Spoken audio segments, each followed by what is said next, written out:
Should probably go to the scene. There we go. There it is.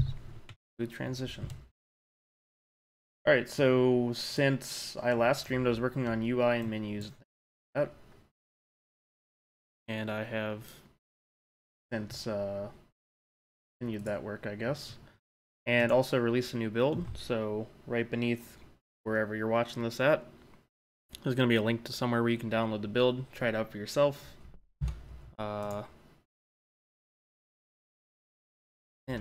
Jesus. That's mind-blowing. This resolution here right now is named after like a project I worked on like second year of school or something like that. I have no idea why it's called that in this project. I don't think it was made in the same project. If it is, this is an old project, man. I knew that I started working on this project like 3 years ago, but I didn't know I had that much legacy stuff in it. Anyway, try out the build, leave feedback, or just play it. If you download it through the itch.io desktop app, you'll actually get all the updates. One of the things I worked out is how to actually just push different updates, or like smaller updates basically. So like instead of it just updating the entire game files, it'll just update the stuff that's different this time. So that's super nice. It's super easy to do. It's just a command line thing. I really only have to put a file somewhere and tell it where it is, and it'll find the differences and upload it. So I would really recommend getting the itch desktop app. This thing right here looks like a little controller. You can find a lot of other really cool free games there as well, like Valheim, is what I was playing last. It's actually got multiplayer working in it, which is pretty sweet. So I'd recommend that. I have all the audio settings right now. It's actually in decibels, and it's accurate. You're directly changing whatever the game is set to. Like not usually there's like a level of abstraction between like the volume and what you change. So like these would be like percentages or something, and I would define where it goes. But you're going to the max range in either direction. This is super useful because I'm still working out balancing item audio. Like that system is definitely a little buggy because it's supposed to kind of dynamically add different audio based on it bases the audio based on like its velocity and then how much friction it has on it, and then the audio files themselves aren't particularly like high quality, so it can be kind of grating. So if you don't like that, just turn the sound effects volumes all the way down to -80, and then you never have to hear any of that stuff. Graphic settings, super basic. This is one of the things I'm going to work on today after I mess with some physics interaction. I'm definitely going to try to find some stuff that I can let you disable here that might make things run more smoothly if you're on a less powerful PC. Because right now I'm kind of testing out some visual stuff, so I have like a lot of stuff cranked up to 100. I'm on 2018, which is like the new Unity version, which I'm on a experimental rendering pipeline for that, so it's not fully optimized and it's not ready for production release, but I'm just trying to try it out because once it is ready, it's definitely like the workflow I want to be using for this project. You can change your field of view, convert your Y. I don't know why you'd want to do that. And you can change all your sensitivities. All this stuff is in the build. I would say that the couple things that I'm definitely adding soon is in the gameplay. Hold up, I had something I wanted to add in gameplay. I don't remember what it was, but in controls, I'm going to have a little checkbox down here that will show all the controls on your HUD at all times. I think for the gameplay, what I was saying is that just like having contextual prompts, because right now if I like look at this gun, right, it just shows a hand. But if you haven't played the game in a while, if I'm doing constant builds and updates, then you might not remember the left mouse button is the primary interact. You might press E. But if you want to go into the settings and turn on like the gameplay, like a little checkbox there that'll say like show prompts or something like that, it'll show a mouse button and it'll show the hand, so you know exactly what to press. You don't have to think about it as much. But for people that want a more clean UI like this, that will be the default, I think. I might end up having the other default while I'm doing build tests, like public build tests, but eventually I definitely want to make it to where it's more clean like this. So the kind of physics interaction stuff I'm working on. I'll actually bring up my little thing. Definitely not doing menu right now. I'll move that down. That'll be here. No, not there. So I'm going to set up grabbable, slidable, and door as separate things. So essentially, the way I've been doing things up until now is that I just tag everything as a door. I'm just like, everything's a door. These chairs were doors. These drawers were doors right here. So like that was technically a, oh yeah, this one I guess is still a door because it's actually working. But like you would normally be able to move these chairs around. But I have them tagged to be slidable objects, which I guess the drawer should be tagged as a slidable object as well, since all he really does is slide back and forth. And then these pillows and stuff, you could grab those. Those were technically doors. So I want to break those up because I've kind of been putting off making these things a little bit more dynamic. Well, another big change I did was that in these drawers, instead of working out how I had them before, which is kind of hacked together a little bit, by essentially locking their position and rotation, so they could only move on their z-axis right there. But the issue with this is that these are in world coordinates, so if I want to angle a drawer like this, and I originally had it that way because it was really easy to do. You just had to do collision, you didn't really have to do anything too complex. And like I had little stoppers that wouldn't let you pull the drawer out, basically. But this way I have it with a configurable joint, so it's kind of like a physics certainty that it's not going to come too far out. Which is definitely better. It's more consistent, less likely for a drawer to get stuck or something like that, which is exactly what I don't want to be able to happen. It also means like less collision that's being detected.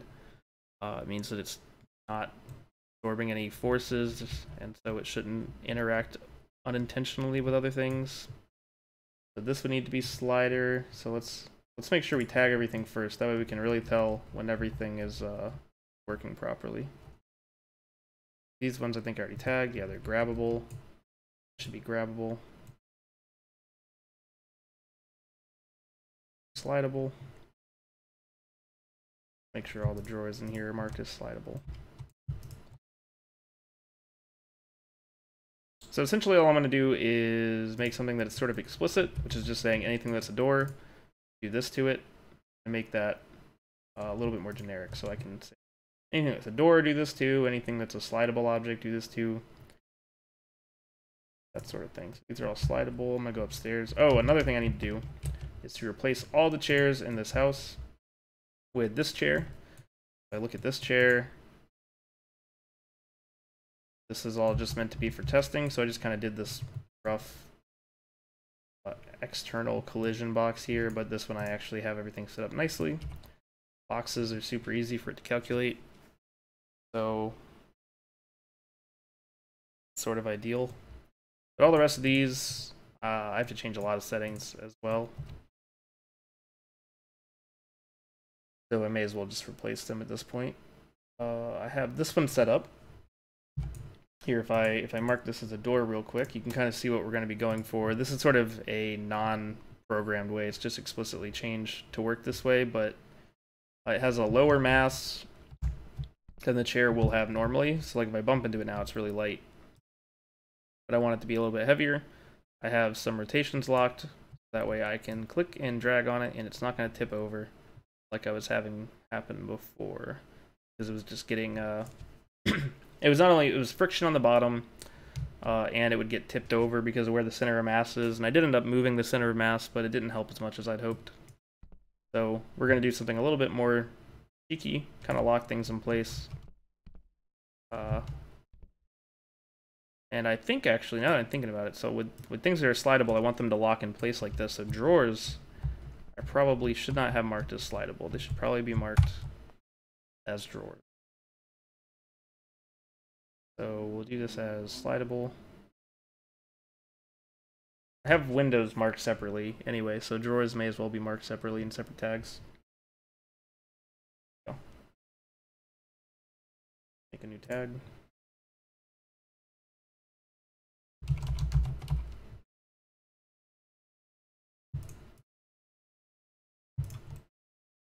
These are all the drawers. Now I got 2 out here. That's right. There we go. So drawers as well need to be added to that list. So let's go ahead and test these out and get these working, and then I'll replace all the chairs. I had something else, right? Oh, I want to look at optimization. So I'm going to try toning down some of the settings I have, seeing how much that affects visuals. I don't think I might do another light bake that's lower res, because that's probably a big part of it, is people's video memory is getting filled up, and that's why people have been saying it's not running too well, because all in all it should run pretty well if you have like an actual gaming computer. But let's do like a quick test. This isn't really like a proper test, because it's in the editor, and the editor takes up a lot of resources. This computer has a pretty okay GPU. The CPU is really good. Got plenty of memory, that sort of thing. So right now it's at like 48. Which I'd like it to be at 60 pretty much all the time. 60 would be the ideal. I need to change this as well. You can fall off here and get stuck, which you couldn't do before, because this drawer wasn't angled like that. So around 40 to 50 FPS, which isn't that great. So we can get that. I'll probably get mine to. I'll try to get it to like 70. I'll see if there's enough things that I can tweak in the settings to get it to 70. That'll probably be what I do for the rest of the stream. Is just try that stuff out. Let's get into the programming. This also used to be called Open Door, which I've made it more generic to just be called Grab. So I can get rid of all this. All this old code doesn't do anything for us anymore. This one is redundant. I can get rid of that. Second raycast. Already storing the information. A lot of this code that's in this project is somewhere between 3 and at least 1 year old. Probably more likely it's between 3 and 2 years old. Maybe 2, maybe 1.5, not 2. In some cases, if I did some tweaks or something like that, but for the vast majority of things, it's a number of years old. So not only do I know more what I'm doing now, it's just not going to be familiar. It says that if I let go of my mouse, can look. I already have that happening here, so I don't need this. That's redundant as well. Don't need the stored hit. Don't want to instantiate anything. Okay. So I'm going to go through the code. So anyone that's curious about how this works, this will be gone through in pretty good detail. Trying to make sure that I'm zoomed in enough for the stream. Maybe zoom in one more. Yeah, okay. So I take the center point of the camera, basically by getting half of the width, whatever the resolution is, and half of the height, whatever the height is. I check to make sure I don't have a gun out. I have the guns. Do a quick raycast. This should be the same length raycast as old object one, right? Yeah, okay. So if you hit a door or a window, it's going to say can open door. So I'm going to change this variable name to can grab. Can open door here. We'll do can grab. Can grab is right here. I already have a can grab. Let's see if I use that for anything. Use it all the way down here. Whoa. What does this do? So it says that if I can grab, and set the grab point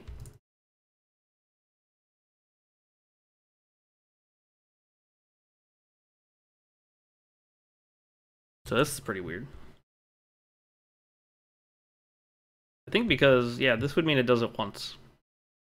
And I don't use grab point. Oh wait, I do. Right there. Very curious. Okay, I'm gonna comment this out for now. Because that would only happen once. Nothing sets it back to true anywhere. So that would mean like the first item you grab has this happen to, which I think this is an old method that I was using, and I think I came back to this and cleaned that out so that way, because it used to be relative to like an object I'd actually place on the door, and then you'd apply force to the object.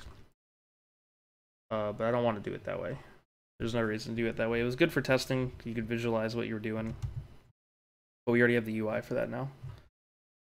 Alright, so can grab will now be my new open door.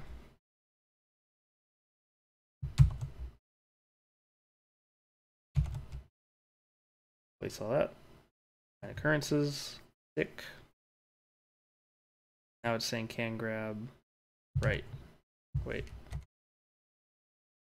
Can open door.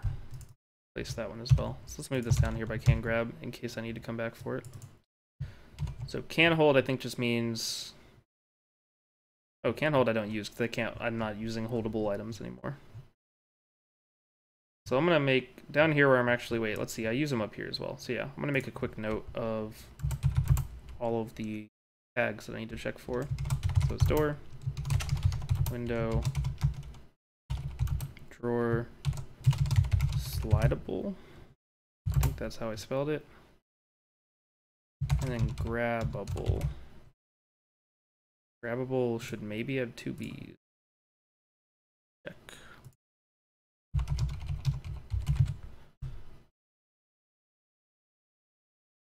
Able to be grabbed. It has 2 B's. So yep, I spelled that one wrong. I was like, that doesn't look right. Why did I spell it that way? The door, window, drawer, slidable, grabbable. Is that all? So drawer, slidable, grabbable, door, yep, okay. Seems like all of them. So if any of these are hit, we're gonna do this. Let's change that tag name.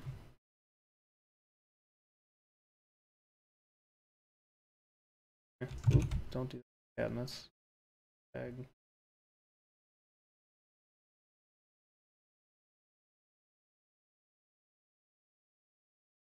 Can't be removed because it's being used by pillow. Actually have to change them first. That's kind of weird. That didn't used to be the case, but I guess that's fine. Like a failsafe. Call it untagged.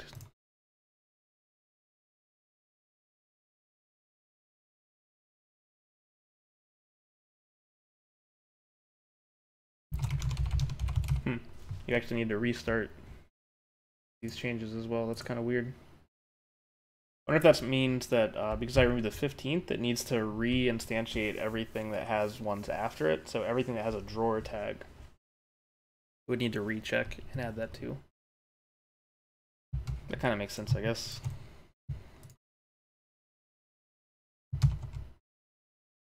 There are my 3 grabbable objects.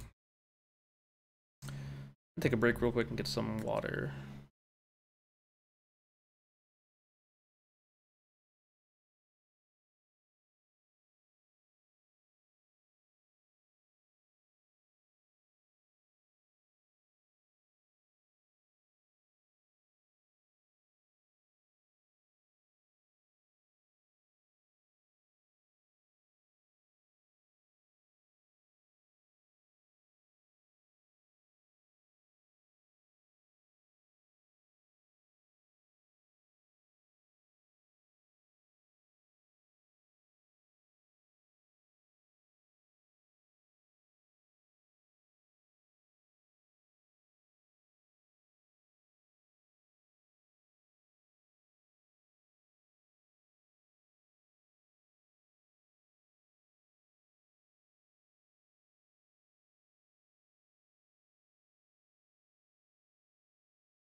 All right, I'm back.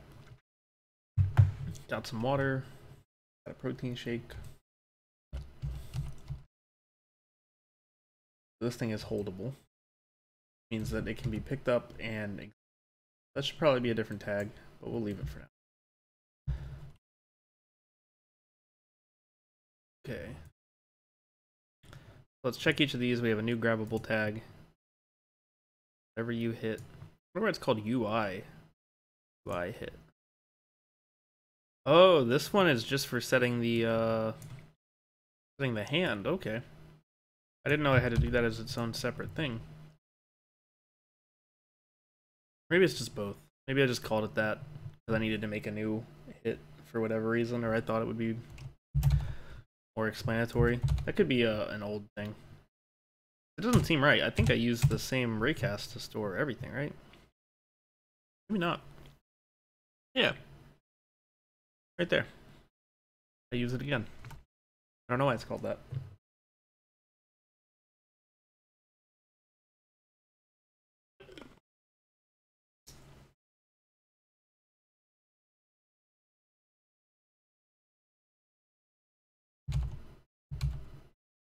It's 5 total, so I don't need that one. The door, window, or slidable. Slidable is really the only one that's going to have special treatment. For right now, grabbable is just going to work like door. Drawer is going to work just like door. It's more just that if I need to make things a little bit more specific in the future, I will do that. Because I think this is really reasonable that in the future, I'm going to want drawers to have different force than door opening. Like door opening, you want it to be kind of snappy. I may need to tweak them as well because I plan on using quadratic drag on my objects, which is something I didn't talk about yet. Let's see, what's an object that has it? The chair, I think. I have a script right here that is called quadratic drag. This is something that I started using on a different project that I have that is basically just all about AI testing. I was messing around with a lot of really simulation focused ideas. And one of them was that like things in the real world don't really move the way they move in video games. Like this object right here, oh, it has quadratic drag, but if I uncheck this so it's not using it, it has this drag value right here, which is linear drag. So linear drag means that it'll slow down at the same consistent rate. It'll be losing 1 meter per second, 1 meter per second, 1 meter per second, which isn't really how things slow down. Really, things slow down exponentially, which is why it's called a quadratic drag, because it has a little exponent. So I'll lose 1, then I'll lose 2, then I'll lose 4, and then I'm stopped, right? If I lose all that force that quick. And things in real life move that way, and you kind of take it for granted. The only things that really move linearly like this are things that are just like extremely light, like a feather or like a piece of paper. If you drop one of those, it is going like it would go back and forth, but it's decelerating at sort of a linear weight because its mass is so kind of irrelevant to its movement while it's in free fall. So that's one more thing that's kind of physics related that I'm incorporating. So it makes sense that each of these would need to have special treatment as once I get more into like the finalization of these kind of mechanics. So I'm checking that, and if it's any of these, then we're good. Copy all these ones I just added. So if it hits something, if it doesn't hit something. So for not hitting something with that raycast, if you don't have a grabbed object, so you're not hitting something and you aren't grabbing something currently. Oh, if you are grabbing something currently. Okay, so if I stop seeing something, I want to say that I can't grab stuff anymore. Turn that off. I don't know why I didn't have an else here. So if that does not equal door, else if, so it should be or if any of these. So if I am grabbing something, oh, and then if it's not this one or this one, then turn it off. So it has to be a door or window, or else I turn it off. That's kind of confusing. Kind of curious why it's programmed that way. That might be for the UI specifically. I don't think I should have nested ones like this. It should be or, right? I don't know if the logic doesn't always work out the same way. If you do an or.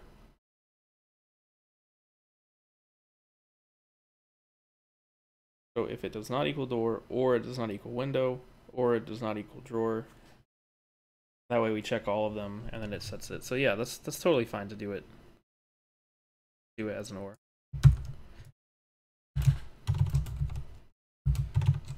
So let's grab all these. Here. We'll just do this in groups of 2 so it's easier to read.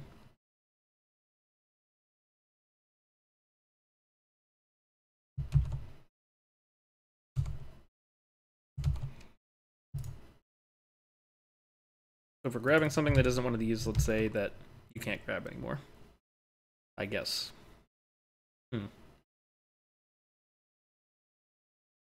I guess it's just making sure that it clears out right. So if I'm grabbing something and I let's say I open a door, and because I'm freezing the player's camera in place, I can open a door out of my vision. But if I just let go of the mouse there, it should clear to can grab be false. But I guess maybe if I'm looking at something else, it won't.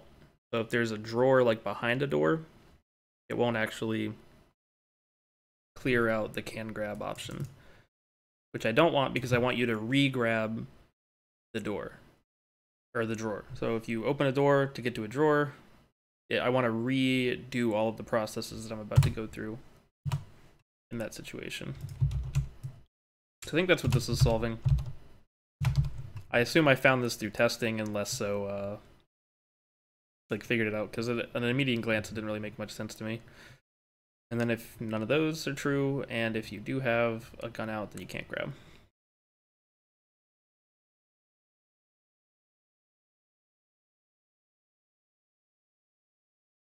So if you can grab,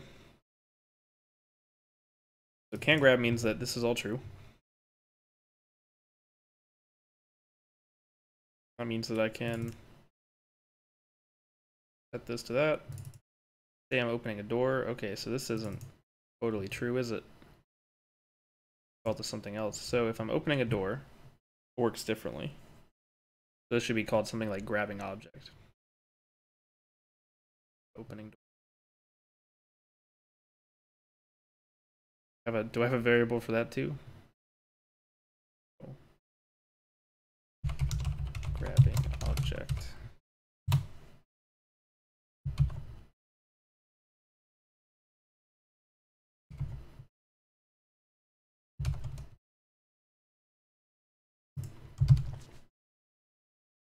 Okay. So if I'm grabbing, now I'm grabbing an object. So I can't look anymore. Store the hit in case I lose vision of it. Make sure that I can always reference it in the future. By grab point. Alright, so I'm setting the position of this object here. So maybe I do stuff with this object. Maybe it's still just for testing because it doesn't look right. So it doesn't look like I used it anywhere. So I have this invisible object in case I want to check where I'm grabbing. The editor. Cool. Grabbing it. I haven't gotten to adding force yet, so that's where it really kind of differentiates, I think.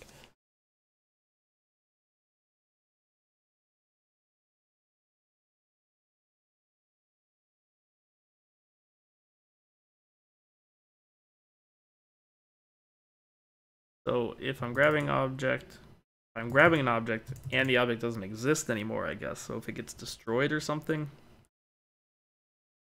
is what is going on there. This says detective interacting with door window. Okay. So stored hit equals a new hit, can grab. This means I'm stopping. So I see, I probably have it to where if I pull out a gun, it'll make this null. And so this is checking that. Distance between what you're grabbing. Oh, this is how I do it. Okay. So it's not explicitly necessary to do this, but I do use this in this one place. Huh.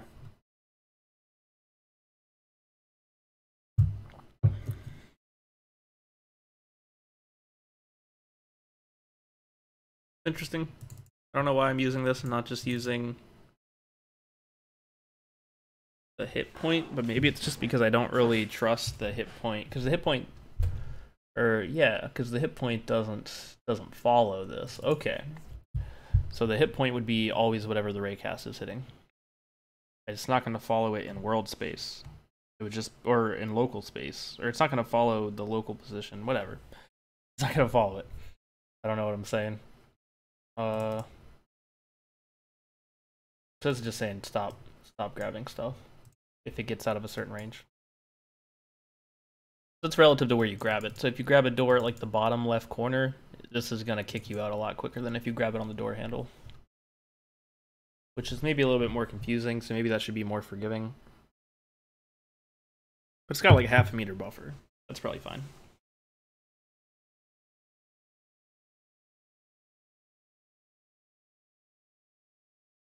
Alright, so grabbing an object. Point. I don't know what point is. Vector 3. Alright, just storing that data equals this thing's position. This is probably being passed to the hand UI, if I had to guess. So while it's down, if it has a rigid body, yeah. So if I'm grabbing an object, grabbing object, update that. Huh. I don't use point there. Point used for?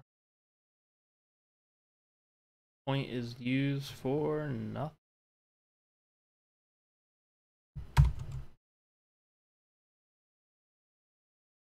Double check to make sure. I think this is how I planned on replacing grab point, and then found out that it was really useful for the UI. When I added the UI, I was probably like, oh, I don't really need to use grab point anymore. But then, since I was adding the UI, I decided to keep it, track the position for the UI easily.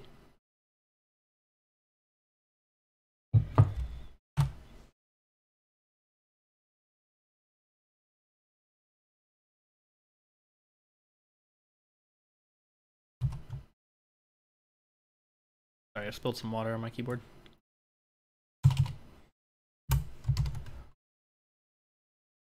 Okay. So this I feel like I definitely don't need, but let's hold it for now just in case everything breaks. First thing I'm gonna try is putting this back, and I'll call it open door just to test. So if whatever you're grabbing has a rigid body, so this isn't how you do this anymore. Let's do this properly. I can't believe that still actually works. That's real old code. Windows 10, let me go. So if it has a rigid body,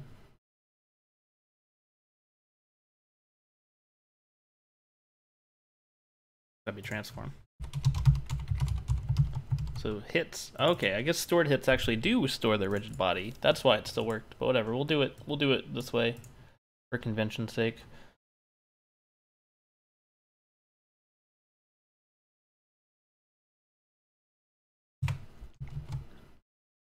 This is my base force.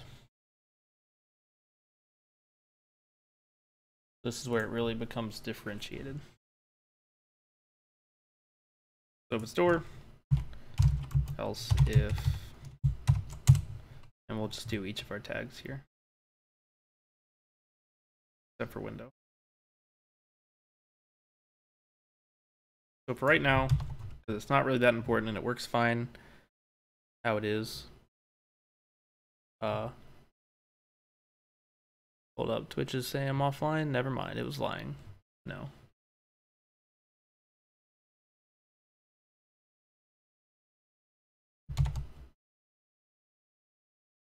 Yeah, it doesn't really matter right now how these are set up, so they're just all going to be set up the same. Else if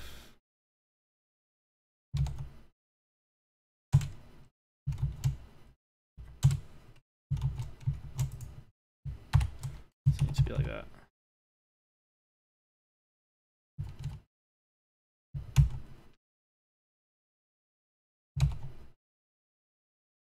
Not working out. It should format itself, but I guess I'm doing it too weirdly, right? So Oh, I don't have a bracket, that's why. It's a bracket.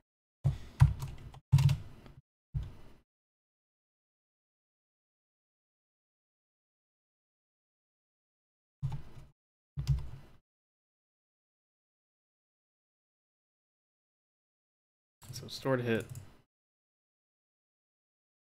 Gotcha. So I'm changing how I apply the local force. This is redundant, right?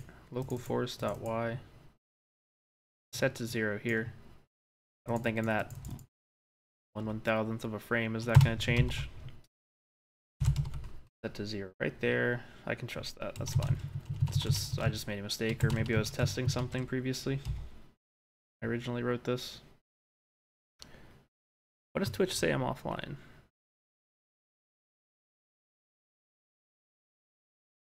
YouTube is fine. Wait, it's saying I'm online and offline. Okay. So it says I'm live if I look at actual channel, right? Sorry, there might be some audio loop. Oop. Caught it. We caught it.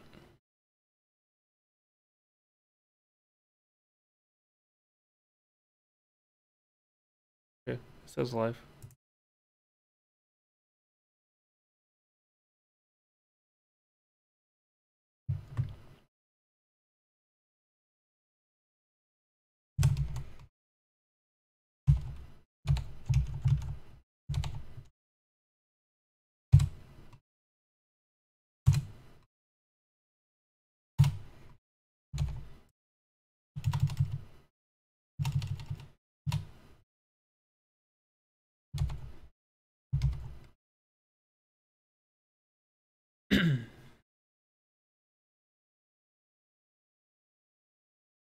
So doors are on a hinge, so their weight is being supported by that. Drawers are on a hinge as well. They can do with low force. Slidable objects are not. Grabbable objects are not. Windows kind of are. I still kind of have those set up in the same kind of hacky way. And actually, you know what? I can replace that on the stream. I can put them on the same kind of track that a drawer is on. Let's add that just to make sure that I don't forget.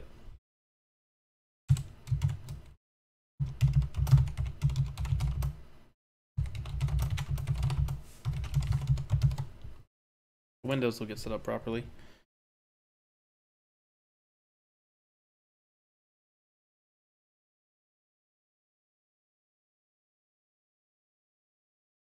Slidable ones, I'm going to give them a bigger range, what they're clamped to.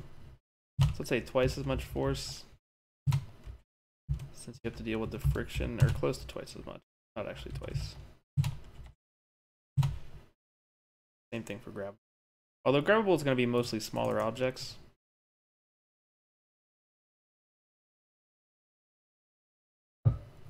Like a grabbable would be like the pillow or the log.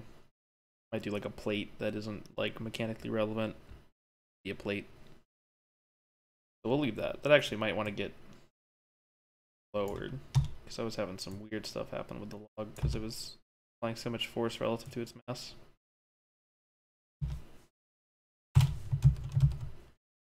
Window historically has been fine, but it just applies it to a different axis.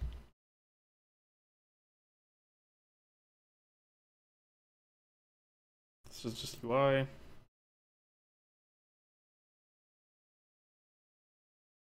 This adds some extra force, so this helps you close the door. Now this one helps you open the door if you're opening it, and helps you close the door if you're closing it, if you just right click. So that's kind of just something extra. I don't need to do that for any of these. That's right. So for chairs, I need something special. Slidable objects.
Alright, so when I grab a slidable object, I'm going to store its rigid body.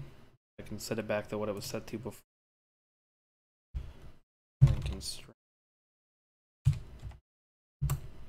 Equals constraints dot. Yep, freeze rotation should freeze all the rotation objects. So now I have this stored, so when I let go, I can settle this back.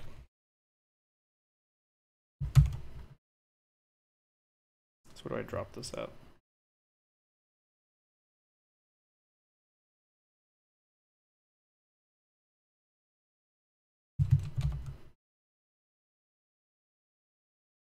Okay, so I'm not going to take its rigid. Oh, I am gonna. So I want to get a reference to its rigid body. And instead of setting that to that, I want to set it this way. Rigid body. I probably just, since I know I'm only using it, I'll just.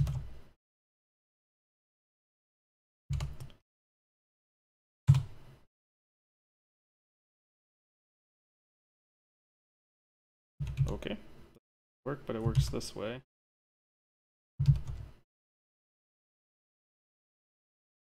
Right, because I don't want to actually set it to equal that component. I want it to take values. You want to do it by reference here. And then these can just go away. Here as well, which is the only other way to let go. So I'm either letting go of the mouse button or I'm too far away.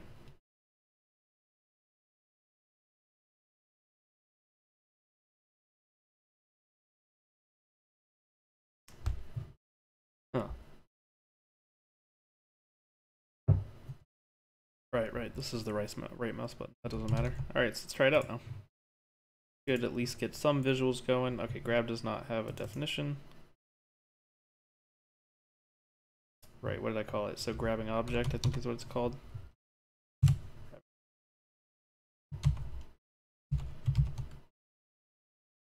Reticle, so that's the UI stuff, so that's good.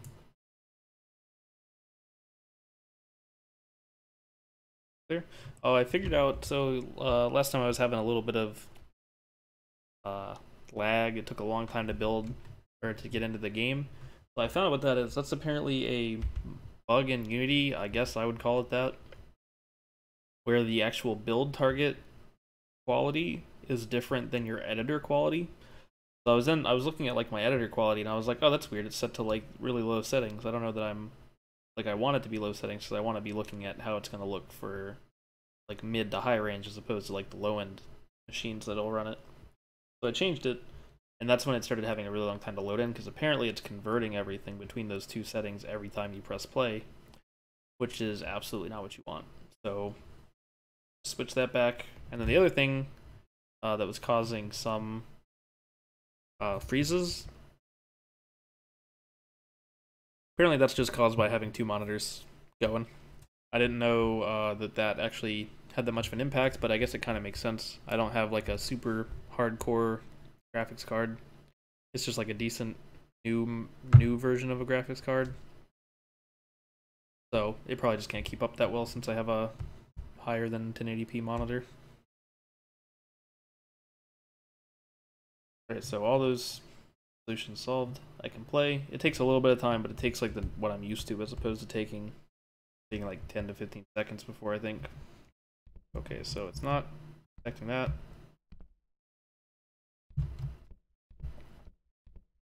Slidable objects aren't working.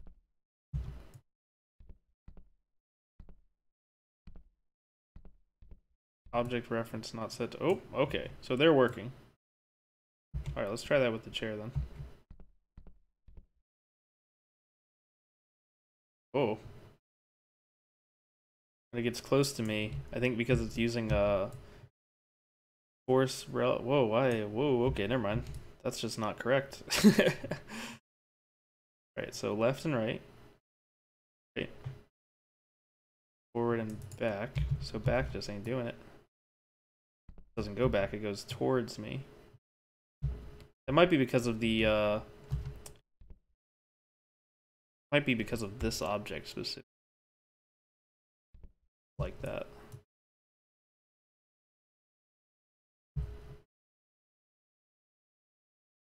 Let's see. Wait, let's see. Let's see if it works on doors. Did I break the whole thing?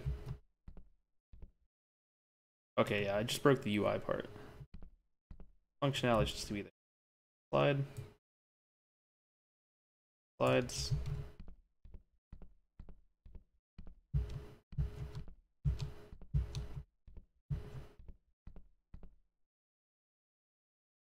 Picking up lanterns doesn't work. What's up with that?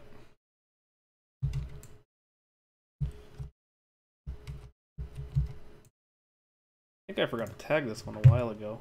Yeah, it's untagged. Oh, wait, that's lamp. Pick up lamp. Pick up lantern. God, I called this thing lamp. Like, I called this lantern a lamp, like, immense amount of time ago. Like when I was first testing this kind of physics interaction stuff, like over 3 years ago, I had a lamp. The lantern, I kept calling it lamp. Called lamp in all the programming, and now it's just like a speech impediment. Alright, so why is my UI not working? Got some errors. Grabbed object null. So why does it equal null? Oh, because I do it there. Whoops. Alright. Let's make sure we set that null after we do this check. Right on. Good thing I didn't spend too much time on that. So that means that error is just maybe stopping the UI part from running? I'm not really sure.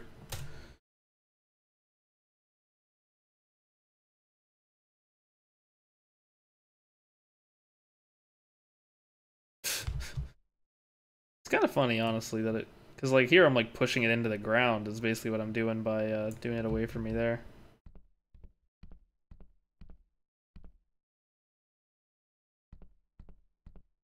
Grab the log. Oh, drawers. I gotta try drawers. Like the last thing I haven't tried. Okay, I definitely need lantern. I should probably just, let's leave this. I'm gonna look at the code as well. But I'm gonna make it so I start with the lantern.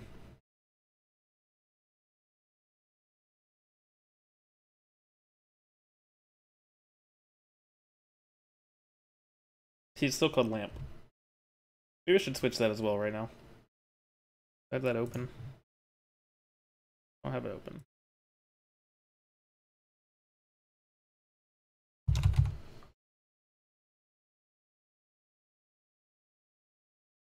This is going to be a lot of issues on a lot of scripts because this is referenced in a number of places.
Hopefully it saves all my settings. That would be really bad if it didn't. Look at my variable to say lamp, I can live with that. Alright, that's not that big a deal. It's not ideal. It's not a big deal. File all those. And does it save everything, or do I have to read?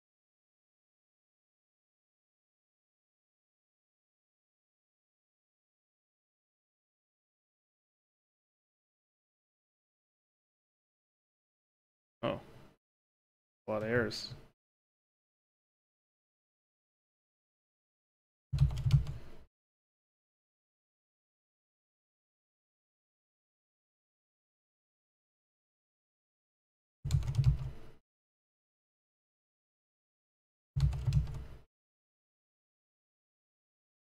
And on the next one, I'm just gonna say swap all of them on the whole document.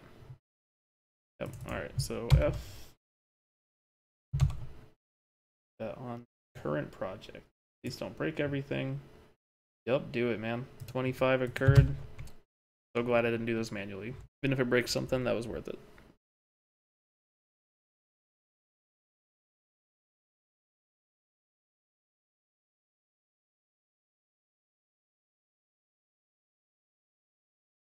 Filing. Yeah, what's your problem? I didn't save all of them, maybe.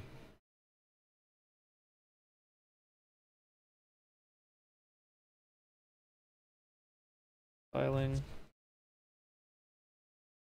Ooh. Still have my lantern. Lantern. There it is. I don't know why that made it pop up, but that made it pop up. Tried adding it, it saved everything. Great. Super minor. Maybe I'll stop calling lantern lamps.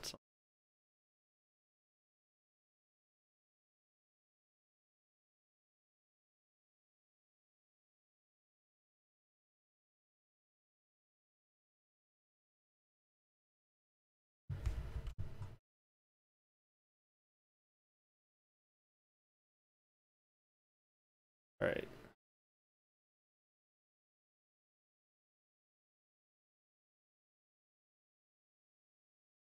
So holding lamp, true. Lamp equipped, true.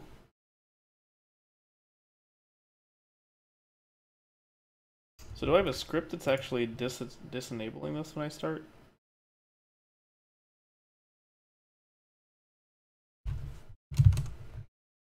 I do. Rather than try to hunt that down, just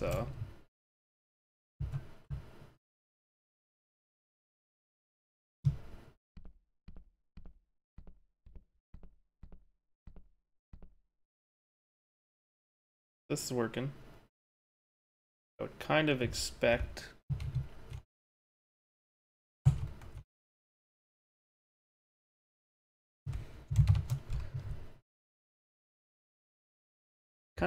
it to actually be working, but not showing up on the right spot for something like this.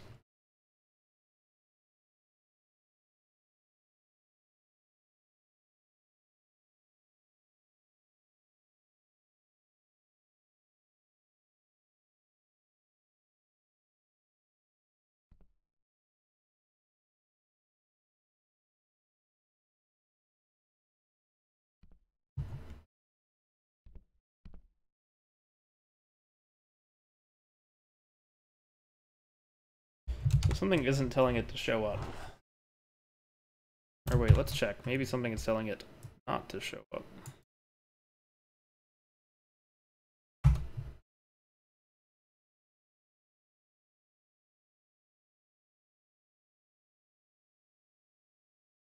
Yeah, something is telling it not to show up. So weird. So I guess that means, alright, let's see. If it does that, that means it's relative to the camera, right? I think that's, you know what, actually, that's what I want. I want down to be relative to the camera, which means it's pulling it towards the camera, which means it opens the drawer. Same for doors. So for slidable objects, I actually don't want the same code as I use for doors. Okay. But all of these things are separate.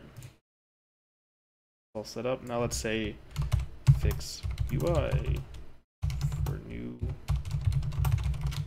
physics interactions.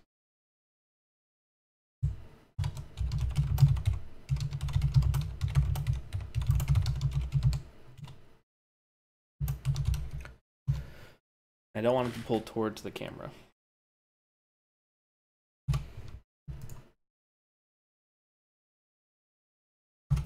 Alright, something just isn't registering that there need to be a showing UI.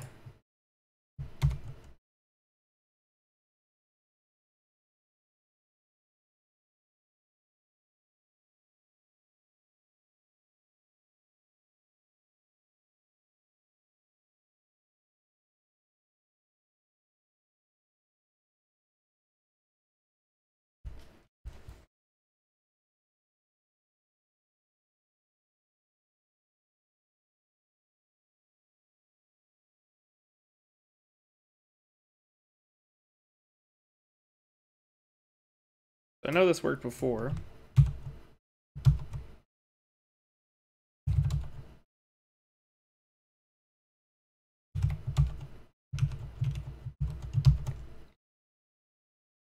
It worked like this. And can grab, I believe, is what makes the UI show as well.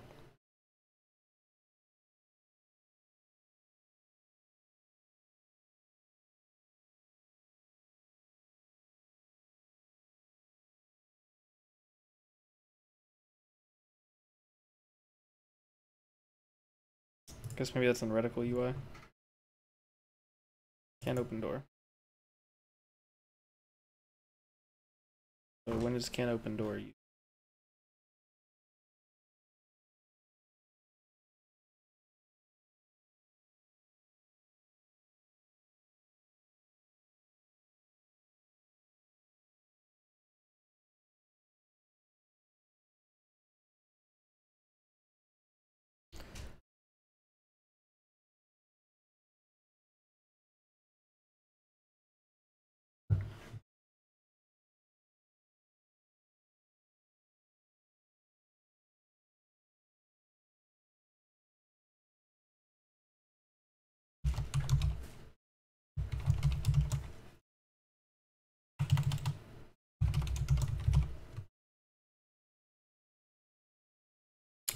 Set to false.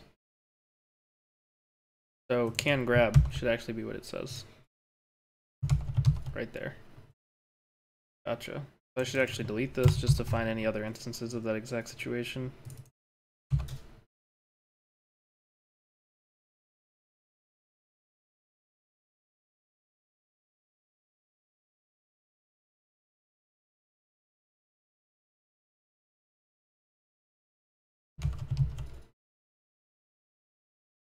There we go. Now it's not door specific, it just works with everything else now. Like it should.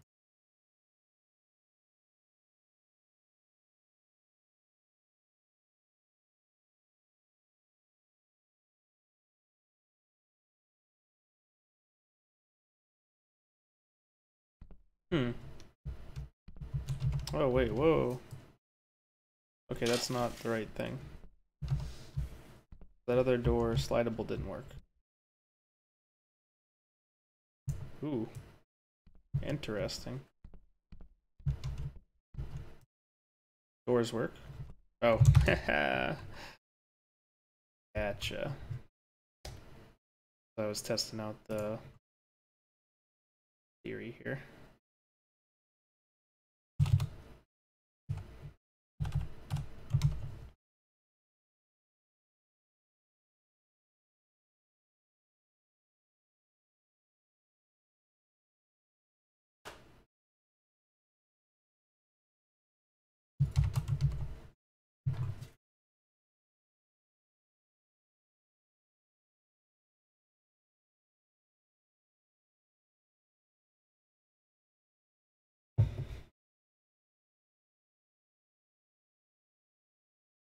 Okay, so you are not marked as a slidable. That's still marked as the door. That's right, because I'm replacing that.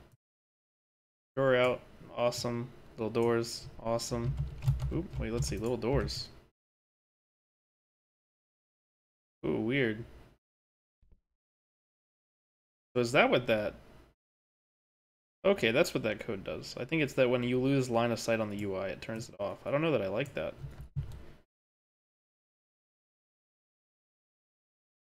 I broke this drawer? Yeah, I think I broke this drawer. Alright, so it still can't get stuck with the physics joints. Huh.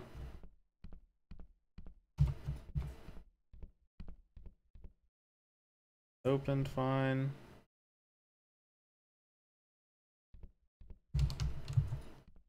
Get all the interactions and make sure the UI is showing up properly.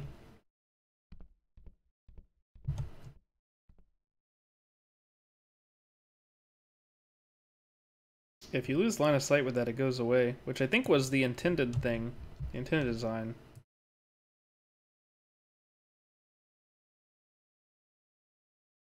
Why does that turn off?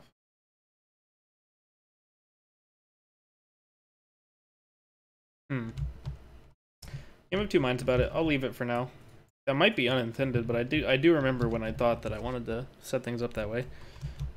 So I think maybe I just by clearing up some code, I might have got rid of some stuff that I meant to remove a while ago to set up like this, and just was only partway done with the implementation.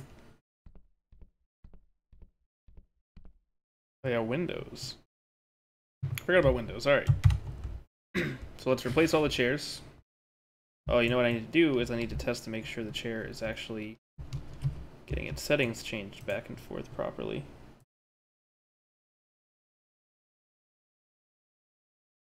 So, before it was set to how much mass? 1. That doesn't seem right. Wow, it's actually set to 1. I hope that was for testing, because I don't think that was the case. Let's do 8.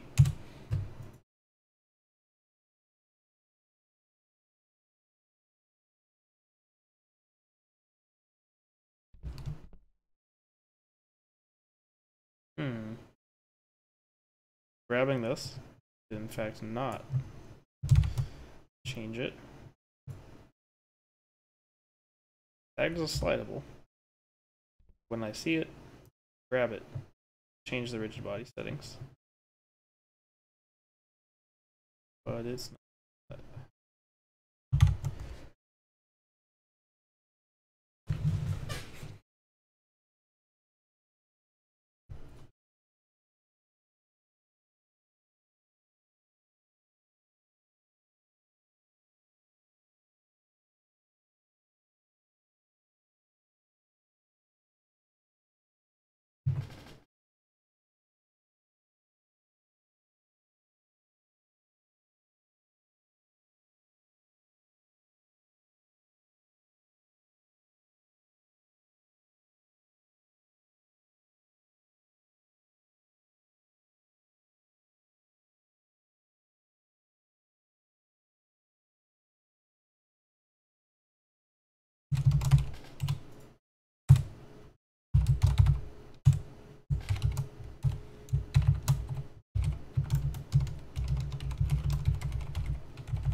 Weird. Let's do a tag for it exiting it as well. They should each just happen once. Could be that it's clearing out the rigid body multiple times.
If this works, I know that it's actually easier to just store things and not actually try to store the rigid body. Not totally sure why it's working this way, but it probably just has to do with how rigid bodies work. It's probably just something inherent to components that I'm missing. Oh, it's actually not even changing it this way. So I figured a direct adjustment would have to work. Going into the code. Check. Okay. Can't change rigid body in script.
So it should be working. That's what I'm finding online. So it should work how I anticipated it working originally. Let's set this back. If I set this reference, set to here. Maybe it's because it's not a global reference, might be part of the issue.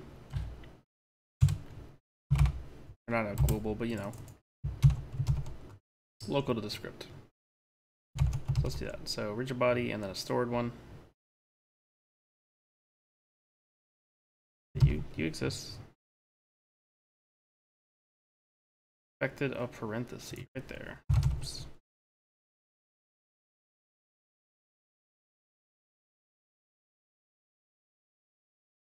Alright, stored one. So the rigid body right there is going to be that one. We're going to set this to that as well. So 2 references to it. And then the one stored one, I'm going to make some changes to.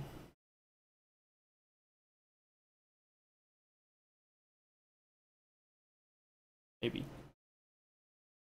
I'm actually going to go in here and comment this out just to make sure that what I'm doing is happening, because it's a chair. Not anything that's connected to any other mechanics. Let me just check. I'm going to look in these other scripts that I have on it just to make sure none of them are messing with the mass. There's a good chance that quadratic drag is.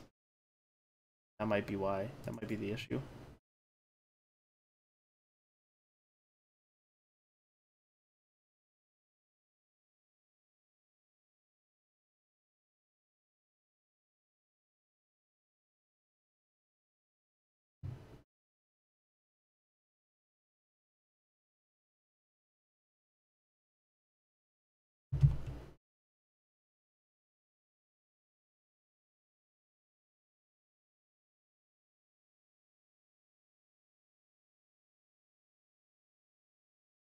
Let's turn that one off.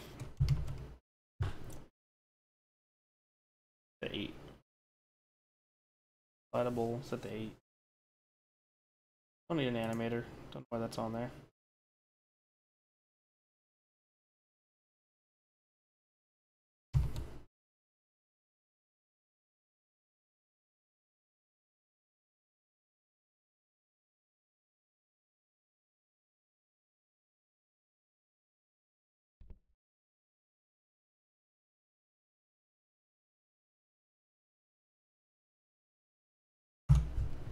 Hmm.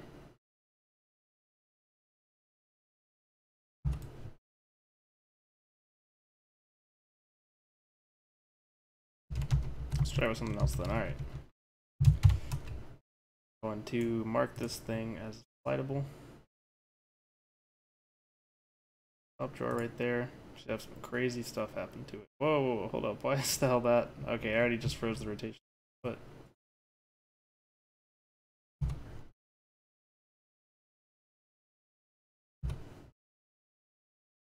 that's so weird.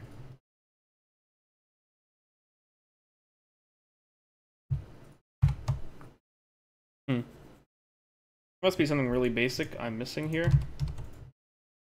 This to not be working, because I would definitely expect it to be working. It's giving me calls and all that stuff. So I'm just going to replace all of these things with this new prefab. Replace the windows and call it there.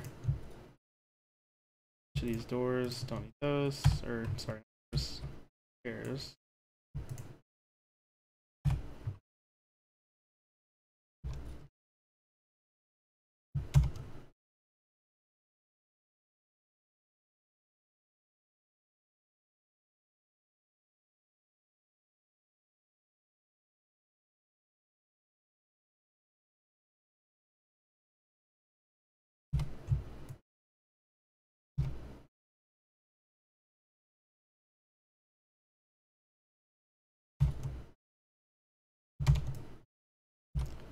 I want one of these chairs to be missing from the table, which is here, because that one's going to be upstairs. Barricaded themselves with it.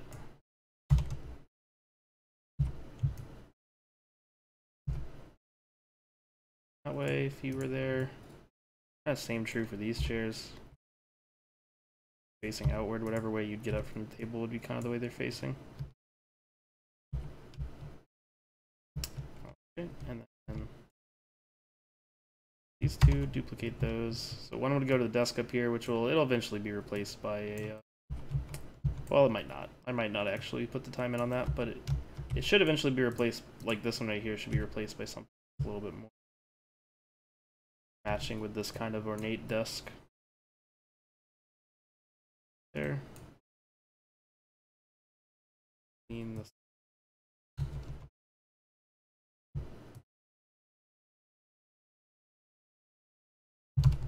Cool. Let's grab the drawer, copy this configure.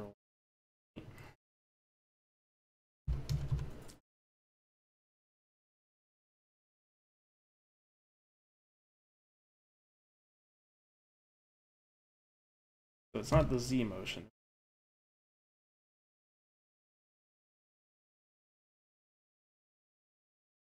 Right here. Right. Couldn't get rid of the drag. The one right by the table.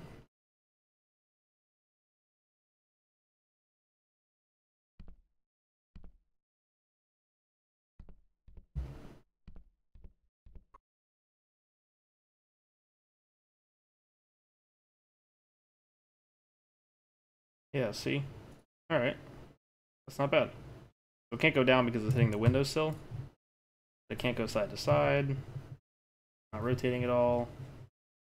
I don't need to lock the rigid body rotations. Oh wait, let's hold up. Let me turn the window. Works great.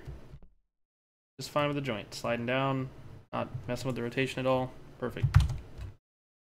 Let's replace that with all of them. We'll keep the rotation locked. I know this does it, but just to be double sure, in case this prevents it from being calculated by the configurable joint.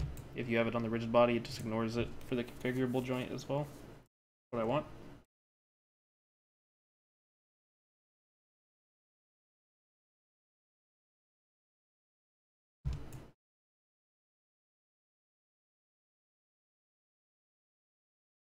Oh, whoops. Alright, so for these two, I forgot to copy a new one. Oh no, that's right. Put it on Y. Never mind, that's right. I'm doing it right.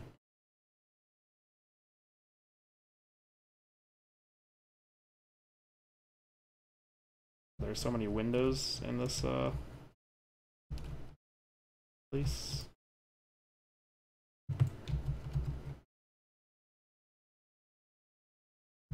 On that one, though, there's not one in here. There's not one in the back. Alright, good, good, good.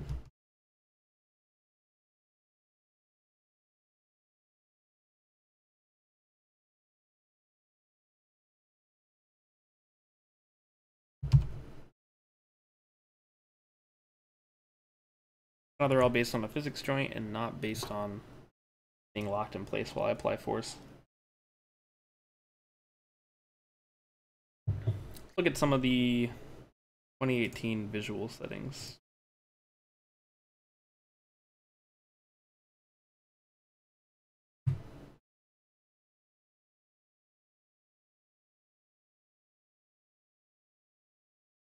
I turn that off.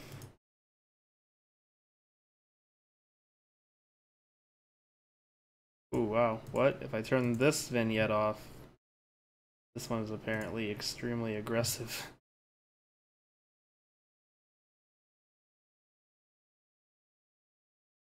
Bloom off and turn off the color grading.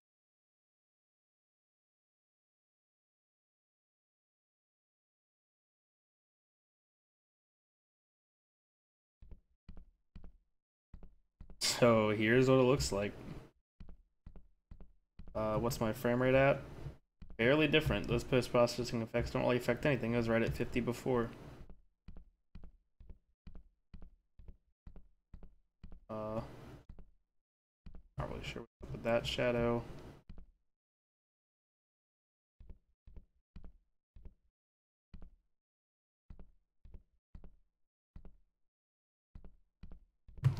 Everything is just like sort of inherently lit.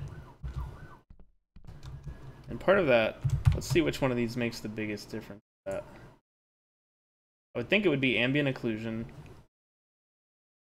the vignette, and the auto exposure. Try it out. Auto exposure should help me go from bright areas to dim areas and actually have it adapt. Aren't really extremely bright areas, but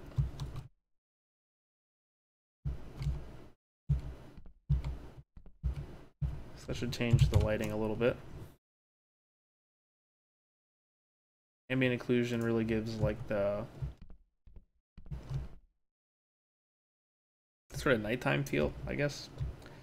Like in the daytime, you'd have a lot less ambient occlusion, but at night, it'd be really wide. Yeah, it helps a lot.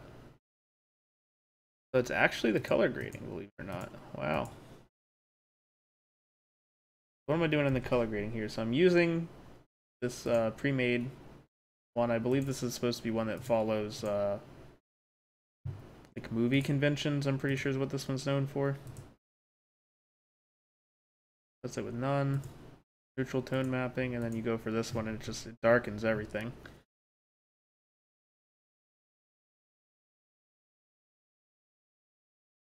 Contrast is just super high on this one. Instead of 8, let's put it like 2. Maybe 1.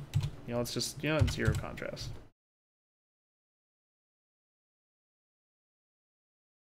Tone mappers. So aggressive.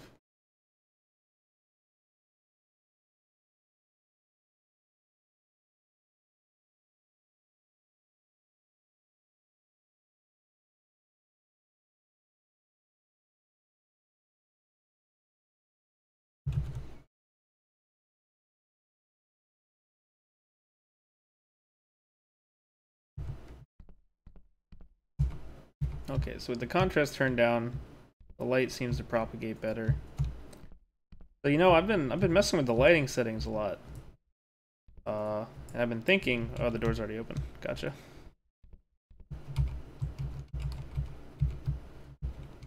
Been thinking about how hard it's been to balance the lighting, because like the lighting, see how it has like a really strong like flare point there, really bright. And bloom isn't even doing it. So if I turn off the bloom, that's still there. That flare is still there. But when you turn off that color grading, it's really clear how well the tone mapping. It's really clear how well the light's actually going throughout the environment. For instance, this one right here. Be able to turn down the range a lot. Let's see. What else is lighting this area then? Is it all supposed to be indirect lighting? I don't have my lantern on, do I? No, I don't. That lamp's not on. Maybe this one is doing a lot of it.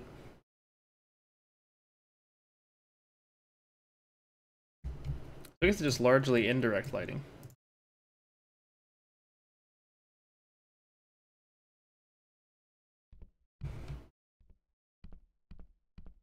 Sun coming from in here as well.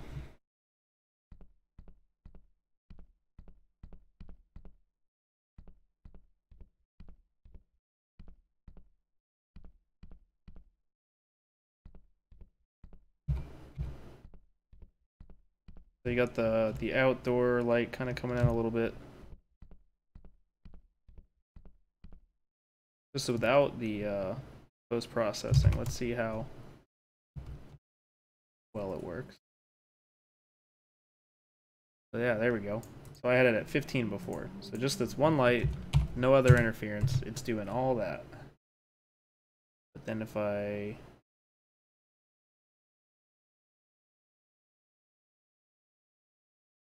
go into here and turn this on, look how much that limits it.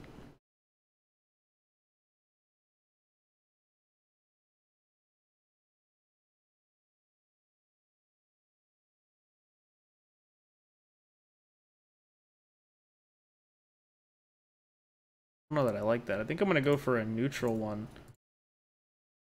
Like that. It's gonna give me a lot more freedom, so I can turn down the lumens. It look a little bit more candle-like. Still give it the same range.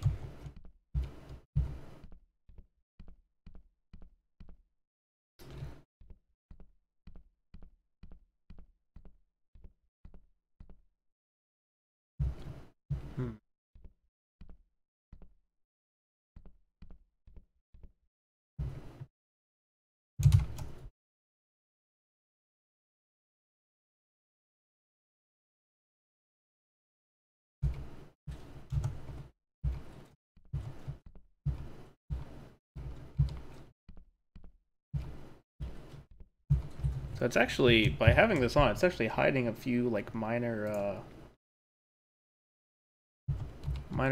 lighting things like this. Like this shouldn't be getting lighting from outside, but it clearly is. This is the same way. It shouldn't be getting lighting from or I guess maybe this one should be getting it because it's right by the window.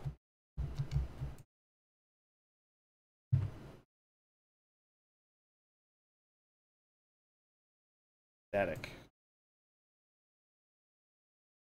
You right here, you're too shiny, I guess.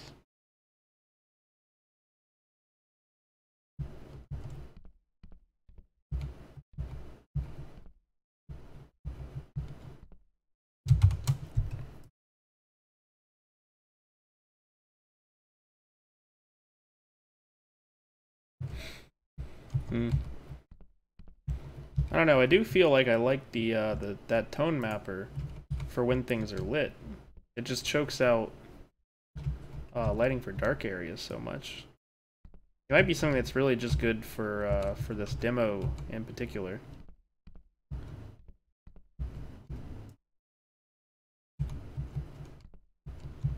Like this demo might do better with that like kind of extreme darkness to it. But for something like a little bit more full-fledged with some more dynamic, well, this looks much better without the tone mapper, to be honest. How that part looks really charred. Huh. That's just another element of it having kind of like bad lighting. They're both pretty good. I like being able to see more of the colors like this though.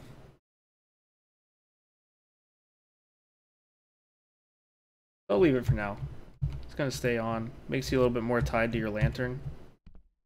It does hide a couple of like the blemishes. Like I'm not really sure what's going on here. I think I just need more light probes in this room. Is why some of these things are having kind of weird lighting since they're smooth.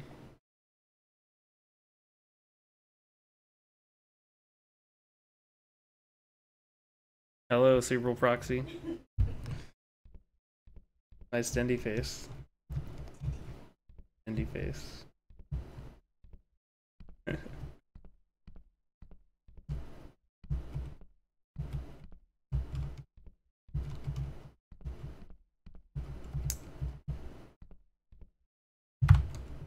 So post-processing being able to be turned off probably isn't that big a deal.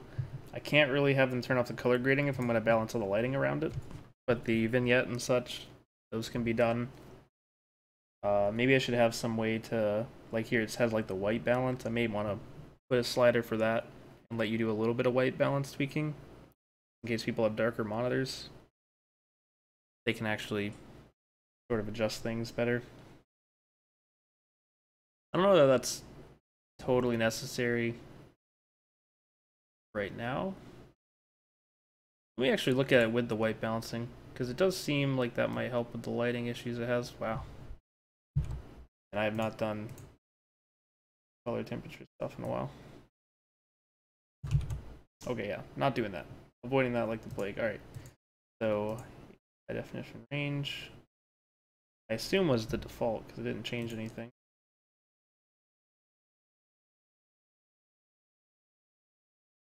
Huh. Yeah, I assume that was what it's defaulting to. Let's see, what are some other potential impacts? You know what, actually, this is something I was actually reading about quite recently. That lights themselves create so much geometry, I should maybe just try seeing what it's like without so many real-time lights. Keep the lamp light. Lighting, this I think is what I'm looking for. This is all my lights, right? Okay, yeah, so let's turn off the reflection probes. For now. Of sconce.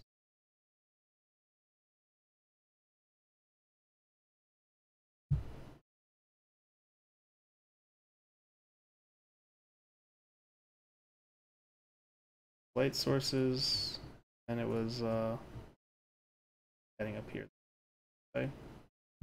Got rid of. Okay, so getting rid of reflection probes, especially the light source, mess with some stuff. Play mode, and get myself my lantern.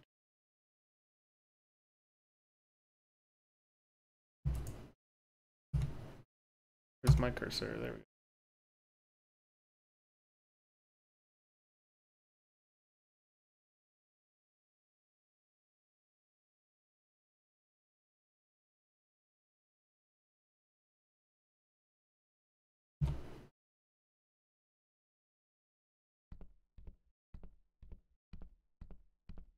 I got a solid 5 FPS out of that,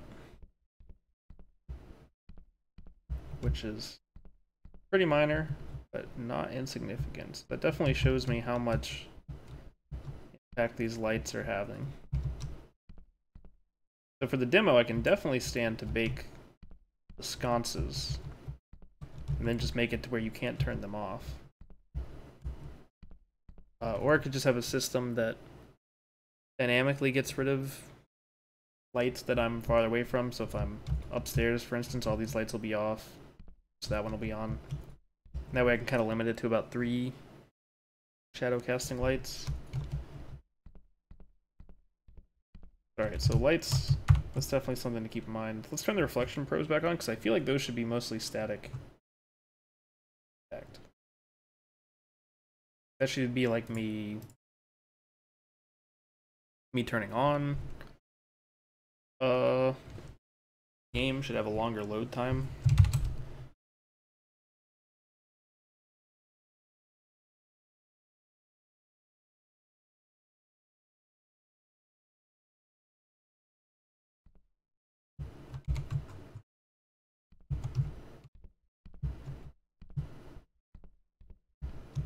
It seems like I'm keeping above 50, which before it was dipping. So not nothing. Check the, let's run a profile of it and see if we can notice anything significant there. But those are a couple of good candidates, like optimizing lighting, maybe disabling reflection probes when you're not actually near them as well. Worth doing for this.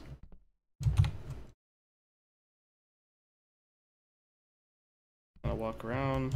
Let's get my lantern.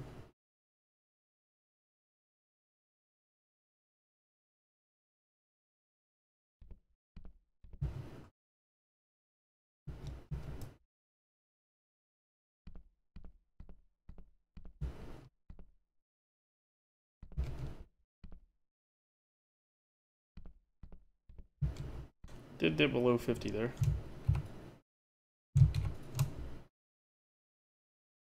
Here's the spike.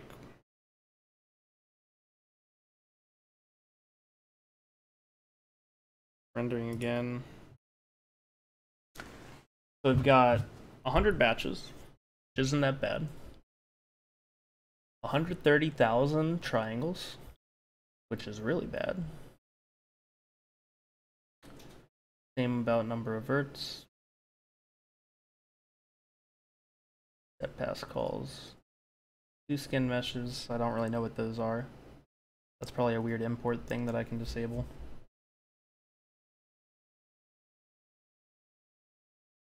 Saved a few draw calls. So the CPU is actually having more than the render thread, but the render thread is, I think, something that I can't really deal with.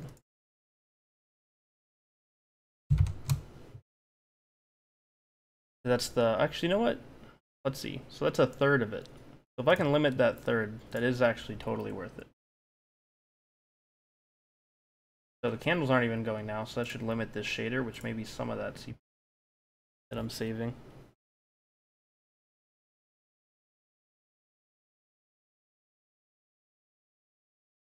Distance. Much. I mean, cascade split definitely.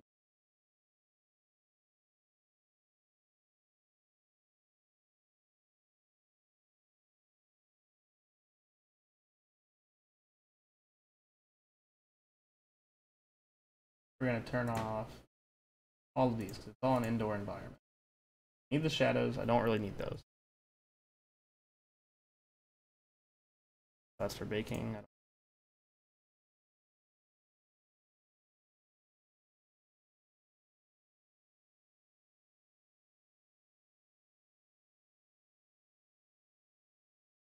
Using screen ambient occlusion, so I need that to be enabled.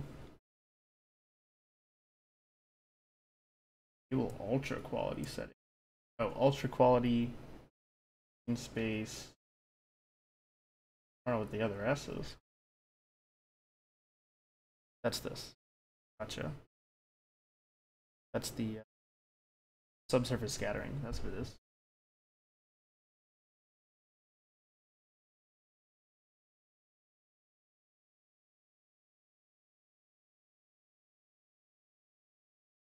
So it could be the shadow atlas. This is a huge shadow atlas. Decals. Draw distance on decals. That can be much lower.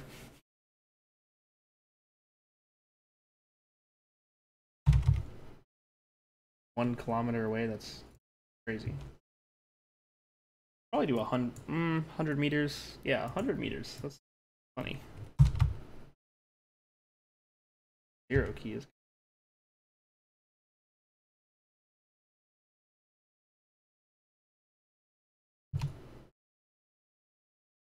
These settings are kind of sluggish. So the shadow atlas.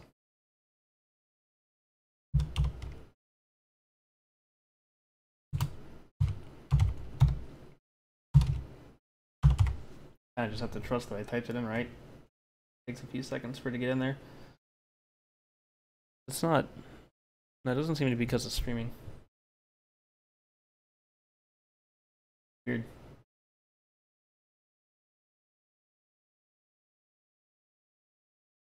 So the decal atlas.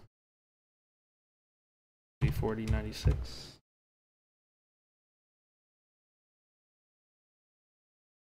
So we'll cut that atlas size in half there. So we need all these render passes. Do I use transparent objects? I do. Weird that you can disenable solid objects. This is screen space reflections. Maybe that's no wait what is that? Is that refraction maybe? Not reflection because it's a lighting setting. Enable shadow.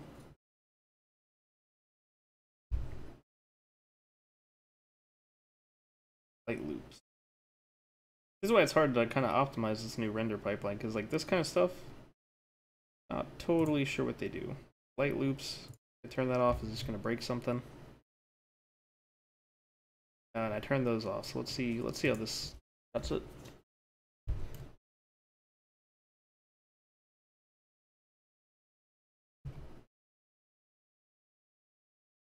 I'm pitch darkness, and everything looks about the same. It's safe to say that those things are not my issue. Things that I'm actually, I understand and I'm comfortable reducing. Doesn't really seem to do much, but maybe that's because I need to do a light bake. Some of those, like the shadow settings.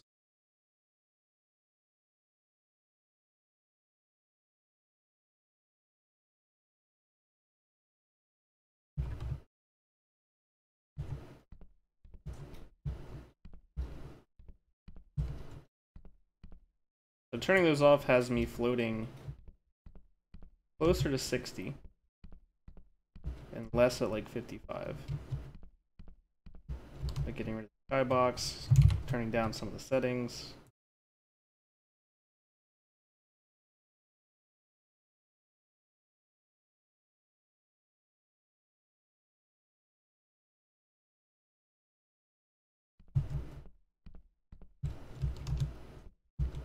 That is pretty significant. That's I mean, while in the house it didn't change that much, but it was giving me a higher end. No more dips below 50.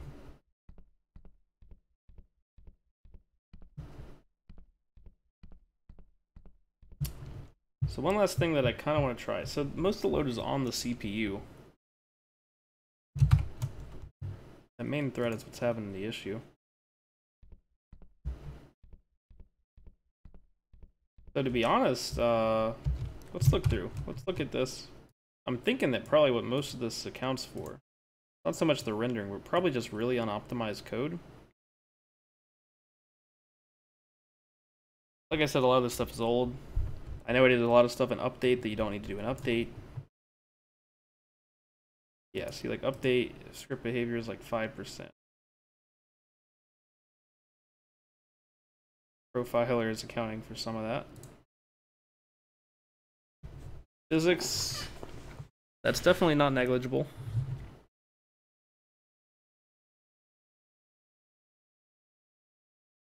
And then verts are another thing. Look at those. So I'm looking right here with this thing. Look at it. Let me get a shaded wireframe. Ain't showing wireframe. What on earth?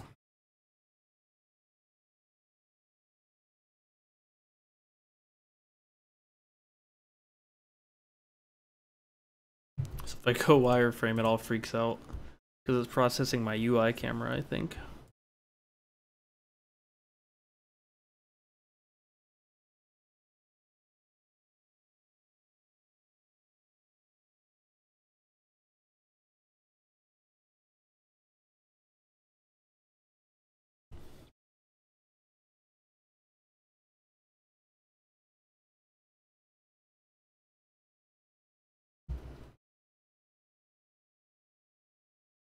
Kind of a neat look.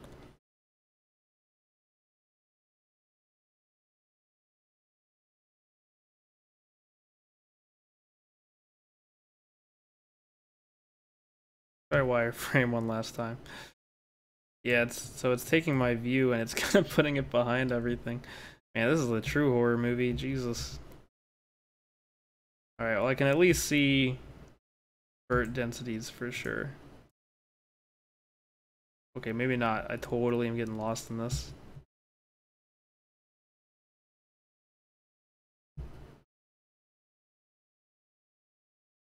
So these things are really dense. They don't need to be. This can all be a texture.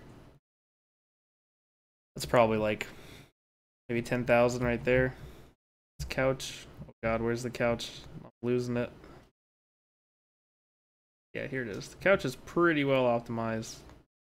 And not really. All those little divots and stuff, that can be normal mapping, I think.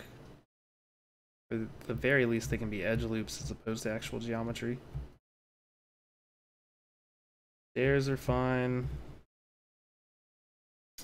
Okay, besides this being like a visual mindfuck, it seems like about fine. Like it's gonna be, the environment's gonna be close to this many verts, no matter what you do. For a house this dense. The physics, can't do much about. It might be worth bumping down to the default Unity render pipeline also in 2018 and just see how that is. That'll be something I can do off stream and just test that out, because if I'm still getting around 60 with that, then I'll just stick to this and let them kind of expose things more. Because kind of a big issue with doing this kind of optimization is that there's like this whole lighting panel here. Controls my real-time stuff, settings for it. If I bake stuff, I still go through this. But there are these like overrides in here. Volume settings, these things, just to work with the new render pipeline. Like these things are all things that should be in the lighting panel. Like even decals, I think, are technically like a kind of light projection.